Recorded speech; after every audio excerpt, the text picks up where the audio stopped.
Have pleasant day to each and everyone, especially to you, Sir Mark Bin Gaputan.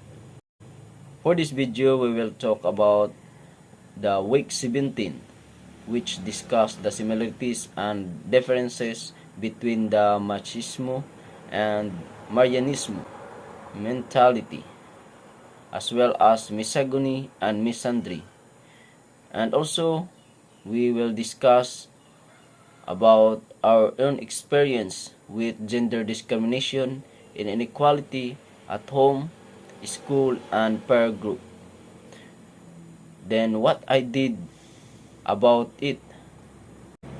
First, we will identify the similarities between machismo and Marianismo. Machismo and Marianismo are ideologically constructions of originating in 19th century Spanish and Latin America, which serve as a model for gender relations. Then the dialectic relationship between machismo and Marianismo is characterized by two types of empowering energy. On the other hand, machismo is proud, aggressive, resistant, and status focused.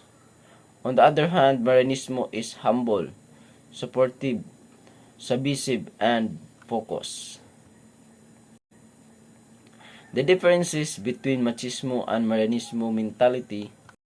Machismo, from Portuguese maismo, from Spanish machismo. From Spanish, macho means male, and ismo is the same being manly or self-reliant, a concept associated with a strong sense of masculine pride and exaggerated masculinity. Machismo is a term originating in the early 1930s and 40s, best defined as having pride in one's masculinity. It is associated with a man's responsibility to provide for, protect, and defend his family. Machismo is strongly constantly associated with dominant aggressions, exhibitions, and nurturance. The cumulations to machismo is found to be deeply rooted in family dynamics and culture. Machismo is a factor challenge among different groups due to how an ideal man is expected to be portrayed, which builds pressures. Mentally, men may feel the need to take up more opportunities to meet expectations, such as supporting the home or maintaining employment, leading to the increase the opposite of putting away by the having the desire by physically and feeling inferior. Machismo comes from the assertion of male dominance in everyday life. Example of this would be men dominating their wives, controlling their children, and demanding the utmost respect from others in the household.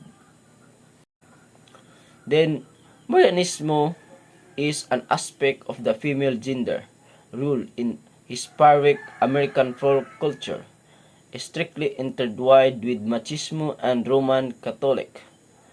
It revolves around the veneration for feminine virtue like interpersonal harmony, inner strength, self-sacrifice, family, chastity, and lastly, morality among Hispanic women. The ideas within Marianismo include those of feminine passivity, sexual purity, and self-reliancing. Evelyn Stevens teaches that women are divine, morally superior to a spiritual stronger than men. Then let's proceed to similarities of misogyny and misandry. Misogyny and misandry are both dislike of contempt for and ingrained prejudice against the opposite sex. At the heart of it, both misogyny and misandry manifest not as hatred and contempt, but as prejudice, often underpinned by fear and distrust of the other, of that which we don't understand, and of that which, if given power, could harm us. The prejudice born of misogyny and the resulting oppression of women isn't justified. The difference between misogyny and misandry is misogyny is hatred from contempt for or prejudice against women. It is a form of sexism that keeps women at a lower social status than men, thus maintaining the societal rules of patriarchy. Misogyny has been widely practiced for thousands of years. It is reflected in art, literature, human societal structure, even history, events, mythology, philosophy, and lastly, in religion worldwide. On the other hand, misandry is the hatred of contempt for or prejudice against men. Through a series of books published in 2000s and 2010s, religion scholars Paul Nathanson and Catherine Young argue that misandry is commonly seen in North America in dominations of men as a result of women exercising power through feminism. Argue that misandry is commonly seen in North America in domination. Religion scholars Paul Nathanson and Catherine Young argue that misandry is commonly seen in North America in demonization of men as a result women exercising power through feminism. Nathanson and Young give as example many cultural tropes to diminish men. In the internet age, user posting on manosphere internet forums such as 4chan and subreddits addressing men's rights activism claim that misandry is widespread, established in preferential treatment of women, and by shown discrimination against men. My own experience with gender discrimination and inequality at home, school, and peer groups what did about is. First, allow me to identify or define gender discrimination and gender equality.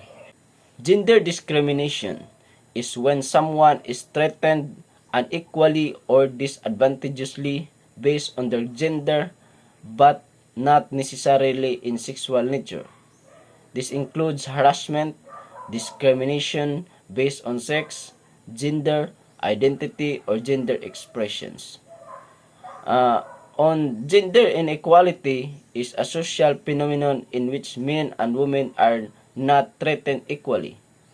The treatment may arise from distinction regarding biology, psychology, or cultural norms prevalent in society.